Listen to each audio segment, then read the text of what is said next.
Hi everyone, my name's Brody, and I'm so sorry I can't be there for this Juneteenth celebration.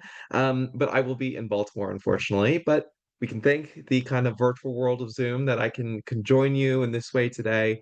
And I want to talk to you about the virtual tour that we developed based off of the bus tour and the walking tour that of the Black history in Pittsboro. So I'm going to share my screen, and then I'll take you through what you can expect from this tour and some of its features, and then I encourage you to go online and explore these features for yourself, and explore the sites for yourself and start looking up more about Black history in Pittsboro. It's really fascinating, and I've been so honored to be a part of this whole process. So let me share my screen um, very quickly. Okay. Okay, and let us start this presentation. So the presentation, the tour is called the Black History Bus Tour, The Untold Story, and this was developed by the Community Remembrance Coalition in Chatham. Um, I just made it virtual. They did all the groundwork and been doing amazing work in Chatham, as I'm sure you all are very well aware. But I'm going to talk to you about the virtual tour itself, its history, how I got involved, some of the things that you can expect from it, and hopefully give you kind of some interesting things for this Juneteenth to think about. So, I want to start out with this quote from E.H. Stark, one of the kind of speakers from our tour, who says, "There's a lot of history in Chatham County if you take the time to look at it." And I think this is just such a perfect way of encapsulating. Um, my own understanding of Chatham history. I'm not from North Carolina. I'm from Florida originally. I started kind of getting to know Chatham County in 2022 when I was in charge of an oral history project. And I think this is precisely kind of what I had discovered, and my partner Lydia, who also did that project with me, is that once you really look at it, Chatham is fascinating. And the Black history of Chatham is fascinating, even more fascinating. And there's just so much to it.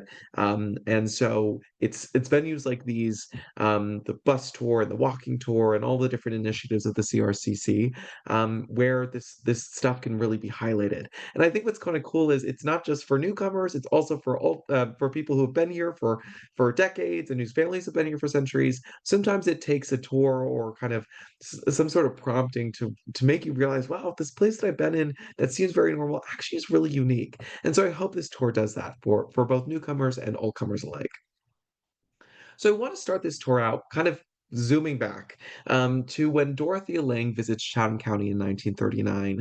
So Dorothea Lange is an American photographer who is famous for her work with the government, um, documenting the lives of working people, everyday working people, migrant farmers, things like that. And she's perhaps most well known for her migrant mother photo on the left, which really brought awareness of the plight of migrant workers after the Dust Bowl, who were forced to go into migrant labor in places like California. And her photo really raised awareness in the everyday consciousness of what these people were experiencing. And she does that a lot with her work. But while we might be aware of that photograph she took in 1936, a lot of us, including me, weren't aware that Dorothea Lange actually came and visited Chatham County in 1939 as part of a job on assignment for the Farm Security Administration.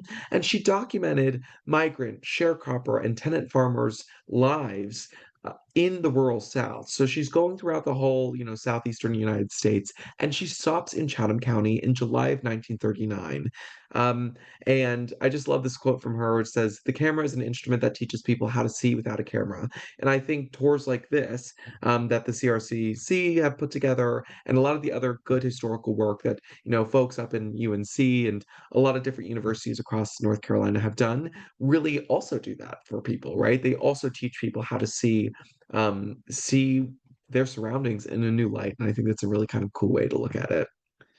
So she documented the kind of tenant farmers and the sharecroppers, often Black, in the rural South. These are ones that she took on her trip in Chatham.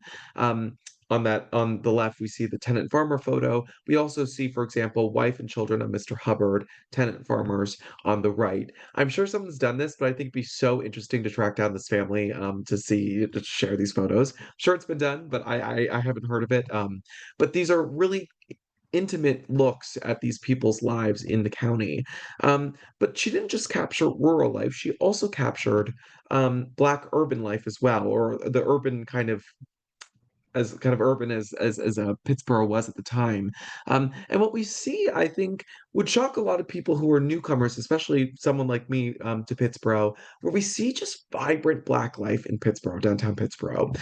So we see, for example, this must have been a Saturday afternoon. We see this is on the right, the um, Pilkington's drug, which is now S&T Soda Shop, looks much the same as it does today. But we see it's just this, it's host to this vibrant Black social life and community life, and commercial life as well. And we've seen all of these other pictures that downtown Pittsboro was primarily kind of at this time frequented by Black Chathamites, but also owned and run by Black Chathamites as well. And a lot of the land outside of Chatham, a large swath of land, was owned by Black families. And I think this can be erased sometimes when we think about Pittsboro today. That looks very different. Um, but this was really important history that I think things like the walking tour of Chatham really bring to the fore. But I think Dorothea Lange's picture that really encapsulates a lot of what this tour talks about is this one right here, which is of the courthouse, of course, but it's titled Courthouse, Pittsboro, North Carolina, Note Ever-Present Confederate States of America Monument. And I think this photo is really interesting for a number of reasons. One, we see kind of the looming, courthouse in the background, and we see that Confederate monument that was only taken down not very long ago in 2020 or 2019. And we see kind of foregrounded, Dorothea Lange foregrounds these people talking in the front who are Black residents of Chatham, and that kind of statues looming over them. And I think what this photograph gets at really well is the fact that Black life has thrived in Chatham County as well as the rest of the South, in spite of a lot of the institutional and legal barriers that were put in place to stop them from thriving. And yet they did. And yet they ran all these businesses in Pittsboro. And yet they owned so much land in Chatham County. And so I think this photo kind of gets at that juxtaposition that is often at the core of people's experience, Black residents' experiences in Chatham County, but which nonetheless they have persisted and they have been resilient in thriving in many ways. And I think this can be summed up best by Anisha Bryant Graves' quote from the tour. And I will let her speak because I think this is, she says it better than I ever could. So let's listen in. I mentioned earlier, I think it's worth mentioning just how much property was accumulated and farmed and used for entrepreneurial mm, work under the cloak of Jim Crow. I that can't go without being said. Just how much all of the families that have been mentioned ever since Mr. Knight and Mike Yarborough started talking first thing this morning. You know, you have to put into perspective all of the work that all of these families put into this effort um, to accumulate this property. I felt like that needed to be said in light of our times now and thinking back 100 years ago about how critical Jim Crow was and how determined we're talking about a group of families being in order to accumulate and live their lives peacefully in Chatham. I just wanted to mention that phrase so that wasn't left out. So, apologize for a little bit of the tinny quality because it was on a bus. There's a lot of background noise, and I had to kind of apply various different techniques to try to make sure that those voices you could kind of understand what they were saying. So, if there's a bit of a tinny quality or a bit of a kind of wonky quality, that is why. But I think the point nonetheless gets proven by what Nisha says here, which is um, that this was all in spite of and like yeah, in spite of all of the different barriers that were put in these families' ways, and yet they continue to thrive. And so, for this virtual tour, I want to say that photographs like those of Dorothea Lange bear witness to Pittsburgh's complex and layered history and remind us the often slow ways in which social progress unfolds. Yet, throughout every era of Chatham, Black residents have been there, building vibrant communities, preserving their stories, and shaping the county's identity, testifying to one undeniable fact: Black history is Chatham history, and Chatham history is Black history. So I think this is a really important point to drive home, especially in today when things, diversity initiatives or inclusion kind of initiatives are so under threat. This is by no means new for anyone who's lived, especially Black residents who've lived in the South, but it's a really frustrating reality. And yet, I think when we look at the history and what's been done to preserve that history and what has been done despite all the obstacles put in people's way, that people can still thrive is really inspiring in many ways. So I want to talk a little bit about how I came to this project. I'm a PhD student in the Communication Rhetoric and Digital Media program at NC State. I've been there since 2020 actually, where I got my master's first. And I inherited this project in 2020, the Voices of Chatham project, which is an oral history trying to capture the history and the culture and the language of Chatham County. I'm a linguistics student, so I study language and dialects. And so initially, this project was looking at how dialects are changing in Chatham as Chatham's experiencing these rapid changes. But more importantly, we're preserving the history and then the culture of this county as a resource for both, old timers and newcomers alike. So I joined in 2022. We've conducted over 100 interviews with residents ranging from ages of 16 to 99. I think the oldest resident that we've interviewed was born in 1923, which was a fascinating interview. And these are all available on our website. You can hear clips of these. You can hear, learn more about Chatham County history, all on our website at that website, voicesofchatham.org. And includes things like a virtual tour where you can kind of hear these stories, but also explore the map. Um, Resources on school integration. It has one of the most thorough kind of programs on school desegregation in Chatham County, publicly available. And we are coming up with a documentary to share what we found that should be available in the next coming months. That's been delayed, so hopefully it's coming out in the next couple of months. But we're really looking forward to that. My main partner is Lydia Elrod, who you see in this top picture, top and bottom picture here. This is our team. We go out and interview people. If you can think of someone you want us to interview, we'd love to interview them. So please keep that in mind. I'll put this right here for a little bit. If you scan your phone, if you take your phone, go to the photo app and kind of click on this, if you have an iPhone or smartphone, this will take you directly to that website. But I also have that URL here, and I will give this presentation to Mary and the people at the CRCC. So don't feel rushed if you can't get it right now, but this is available for you when you want to see it. This is also part of the larger kind of project called the Language and Life Project at NC State. It is a organization that aims to document language diversity in North Carolina. We've produced over 15 documentaries that are all freely available on our YouTube channel. Our most recent documentary was Talking Black in America, Social Justice. This is a five-part documentary series documenting Black language and Black performance traditions. It's an amazing series. It's been nominated for Emmys. You really should watch it. Again, all available for free online. And you can kind of see some of the other things we've done. Cherokee, we've done things about sign language. These are all kind of the regions in North Carolina on the left up here that we've been to. And again, I'll put this up here for a little bit so you can scan it if that's something you'd like to. This takes you right to our Language and Life, either our website or the YouTube channel. Either way, you can kind of get to either one through both. But again, a lot of free resources, a lot of really interesting resources here, and our Chatham documentary will be here as well. So I'm pretty much just the person who made this virtual. I did none of the groundwork that made this possible. This is all thanks to the Community Remembrance Coalition of Chatham, who I was able to partner with and kind of help. And this is a picture of them in front of the lynching memorial that was erected in 2022.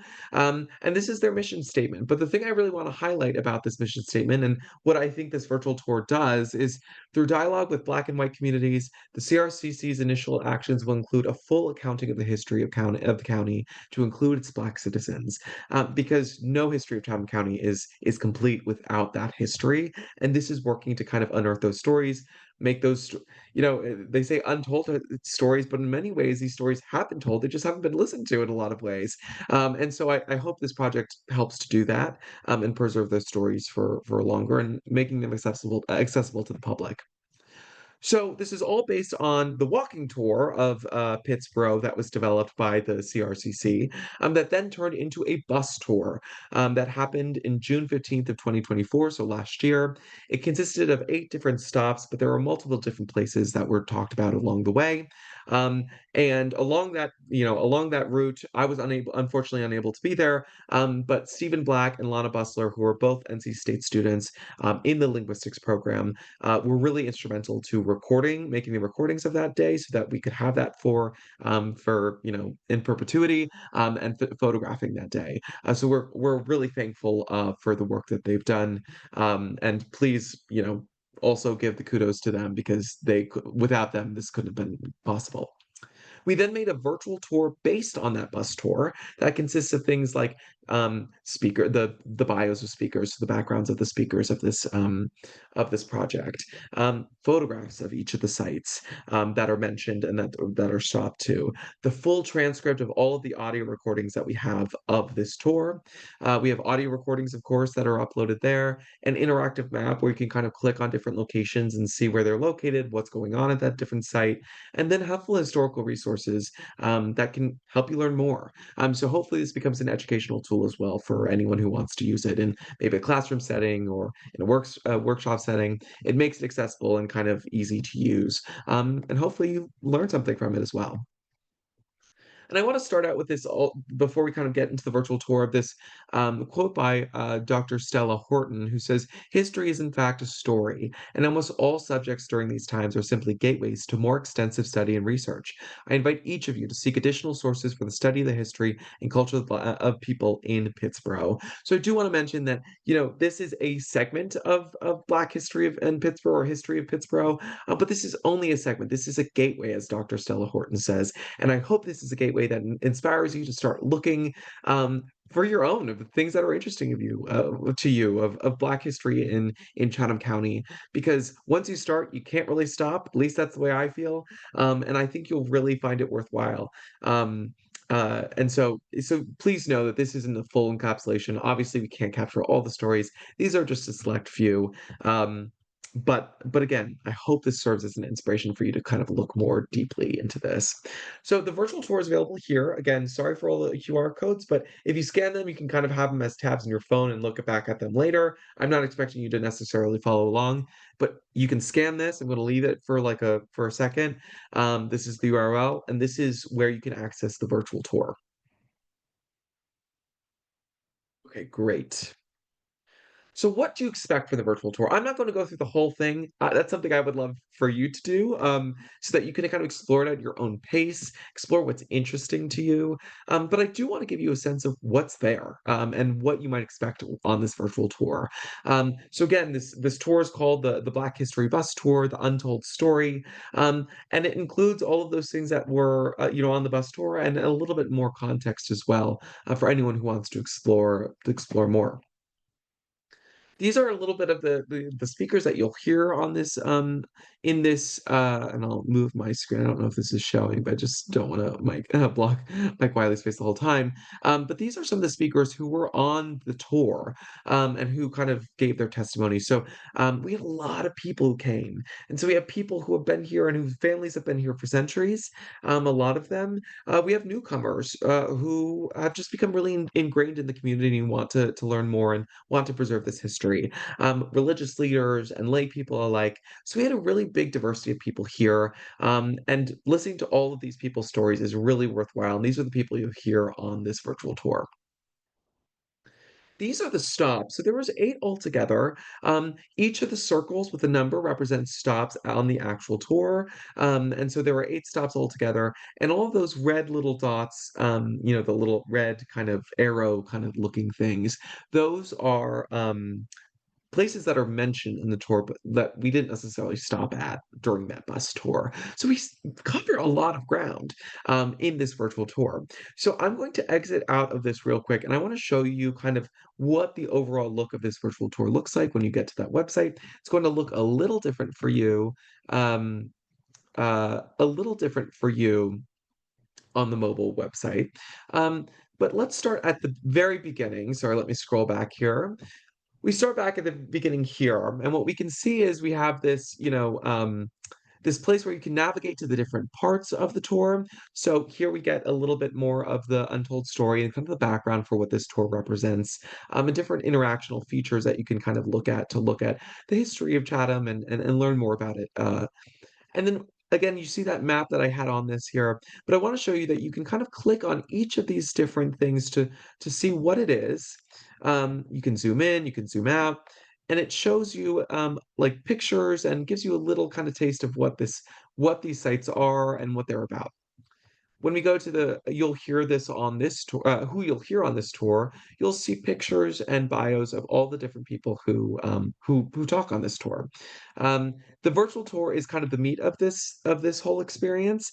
And what's kind of cool about the whole tour is as you scroll, you get to experience and see where on the map these places are located. You get to see pictures of the places that they're talking about, and you get to hear um, audios of the different speakers and what they're saying about each of these tours. I do also want to let you know, and there's different pictures too for each place. For example, um, we see, for example, there's multiple different photos for each location. And I wanted to show you too that in this intro for the virtual tour, you can click here for the full transcript, audio transcript of this tour. If you can't make out something, or it's all available there. We also have resources for the CRCC and then other helpful resources that might be helpful for learning more about this history. So I'm going to go back to my presentation. Oops, back to this presentation. Okay, so we had those 8 stops and multiple different locations mentioned along the way. I wanted to give you a brief overview of the types of locations that were visited on this tour and which we'll find in the virtual tour. So for example, there's a really big emphasis on the churches and these really important faith communities that have shaped Pittsboro, Black Pittsboro, um, for decades. And so we have First Baptist Missionary Church, for example, Stanton Memorial and CME, St. Andrews, St. Andrews, Mount Sinai, AME. These are really kind of pillars of the Pittsboro Black religious community. We also have places like St. James, Episcopal missionary kind of uh, like little outlet that were really important to Chatham County, but which have since been destroyed on account of racism and a lot of other kind of institutional barriers. And you see a picture of St. James there, which is located where Pittsboro United Methodist Cemetery is located at this point. So again, what's kind of cool about this virtual tours and the bus tour that the CRCC put together, it's both places that are still standing, and then remembering those places that no longer necessarily have markers, but putting them back on the map. And that's what also happens in this virtual tour. You get to see exactly on the map where these things were, where there's very little evidence that these things existed, as in the case of St. James, except for the memories that the people share. These are also, I should mention too, why I kind of mentioned racism, obviously for many reasons, but for St. James is as it kind of fell into disrepair from neglect from the kind of larger institutions, church institutions, they used it for like fire practice. So they like burnt it down and all these things. It's very sad, but you can hear those stories in that virtual tour. And again, I think it just goes to show kind of the institutional barriers that a lot of Black residents were facing, and yet the perseverance and resilience of these Black residents as they have made Chatham County's history what it is today. Quite literally built the history of Chatham. Um, there's also important historical landmarks and family properties that are mentioned. So, for example, we have the fairgrounds, which used to be the site of the Black Fairgrounds of Chatham County, the Pittsboro Community Center, where a lot of Black residents were buried. It's and for it's the cemetery for many of the churches in the area. We have very kind of long lasting family properties, the Reeves family property, the Bryant family property, the Knight family property, which part of it has been converted into the kind of new property and going into the Chatham County, and the Knight Farm Community Park Center. But you can hear stories of all of these different locations. And again, the long-standing Black presence in land ownership and business ownership in the county. Lewis Friedman House is absolutely fascinating. I did not know this history before, but it's well worth the look. And Lewis Friedman was just this again a Freeman who owned a ton of property and has just a very fascinating life story. And you can hear all that and more in that virtual tour. We also have highlights from the CRCC initiatives and memorials. So, for example, we have the Truth, Justice, and Reconciliation Memorial, and people talking about that mural, what was involved in building it. That's in Horton School, George Moses Horton Middle School, and the Freedom Path. That's also there, where children from across the county made different artworks inspired by On Summer, which is a poem by George Moses Horton, who was the first enslaved person to publish a book of poetry. His story is absolutely fascinating. He lived in Chatham County, was from Chatham County. So again, Chatham County is just this wealth of historical stuff that people might not necessarily know. Um, and then, of course, the lynching memorial that was erected in 2022 by the CRCC. And so all of these are discussed in that virtual tour, and I encourage you to look into all of those. But I want to, I've been talking a lot, and thank you for being patient with me. But I want to do, I think, which is the most important part, is listening to the stories. And these are all audios that you can hear on the virtual tour. But I'm going to play a few of their some of the things that they say on the virtual tour that I think are really interesting. Here, Mary Nettles is talking about the lynching memorial, and kind of the importance of where this memorial was placed. We had an awful lot of people to make sure that this marker is right here. It is behind where the old jailhouse used to be, but right now the annex building was not there. The road has changed because it used to be a circle drive through here before we got down to this road. So it's placed at the perfect place where everything that really took place started from the old jailhouse. So yeah, it's so interesting that lynching memorial is so strategically placed for historical importance because that is where those many of those kind of events took place. And of course, Mary Nettles, as I'm sure everyone here knows, has been just instrumental, along with the rest of the CRCC, in bringing this history to light, and making sure it's not forgotten. Um, Here we have Mike Wiley, who is a local writer, playwright, and poet, and he's performing a piece by George. Sorry, I keep on um, slipping up here. George Moses Horton, on Summer, which is the piece that inspired all the children's artwork on the Freedom Path. And this is just a very short excerpt, but so well done. And unfortunately, the tinniness of it, I think, kind of doesn't do it justice. So I hope you get to hear him in person one day. But here is him doing a little section of that. Pomacious orchards now expands, their laden branches o'er the lane, and with their bounty fill the land, while plenty smiles over every tree. So you can hear that full poem being recited by Mike Wiley on the virtual tour, and it's well worth like the listen. Again, be mindful of the different kind of tinniness, or maybe there's a little bit of confusion with certain words, but the artistry and kind of the rhythm of his voice, I think, speaks through even all of those kind of technical difficulties. So very well worth the listen. Here we have Helen Farr, um, who's talking about kind of different locales in and her family connection to this place. Unfortunately, I wasn't able to get the audio for this section, but I think it was really important to kind of mention. She's talking about, for example, her Uncle Richard, and she says, "My Uncle Richard had a billy goat during that time, and the goat would come out and stand in the road and stop traffic, and you'd have to come get it and get it moved to get it moved." And she talked a lot about the Fire Tower Road and the surrounding areas. Please go onto the website to hear more, but it's sometimes hard to imagine with Pittsboro that's so different now and is developing so rapidly, the kind of what it looked like back in the day, and the kind of thriving Black communities that were there, and all the family memories that are so embedded in the land. And then finally, I have this from E.H. Dark, who talks about Browntown, and why it's called that. The houses that you see here belong to this. All this property here belongs to the Brown family. Funeral home he was talking about is about where the second house is here. It was a two-story house that she was talking about, and this was because it belonged to the Brown family. It was called Browntown. There's several more places back there where houses were, but they're not there anymore. And the property spot right here, right there. So again, These are things because there are no physical markers, or a lot of times very few physical markers. The stories are so important. The oral histories are so important, and initiatives that the CRCC are doing with like the walking tour and the bus tour are so important because they're a way of recreating this history so that you can see it, so that it doesn't disappear. And we hope that you spend some time in listening to those audio recordings because they do much better justice to this history than I do.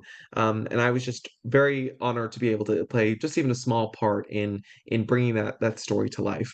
Um, so for this tour, I hope that each of the stories shared here inspires you to tell your own stories and to join the countless others who continue to add new chapters to the enduring legacy of Black Pittsboro.